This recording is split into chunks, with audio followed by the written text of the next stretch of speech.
Welcome to Let Me Fix This. Enjoy the video.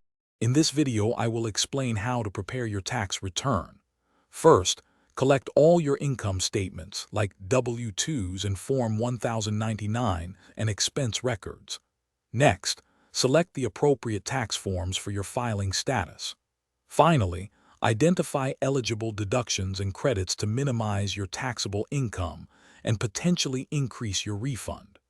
This organized approach simplifies the entire process. Once your documents are ready, accurately report all income from various sources. This includes wages, interest, and dividends. Then, calculate your adjusted gross income by subtracting any eligible adjustments. Finally, compute your total tax liability.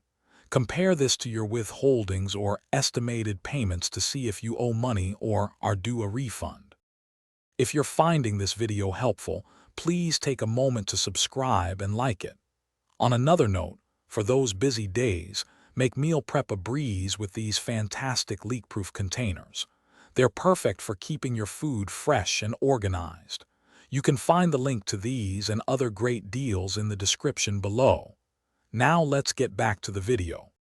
To ensure a smooth filing experience, always double-check every number and entry for accuracy. Even small errors can cause delays or issues. Remember to submit your return by the official deadline to avoid late filing penalties. Lastly, keep thorough records of all submitted forms and supporting documents for at least 3 years. This is crucial for future reference. Thanks for watching. If you found this helpful, don't forget to like and subscribe.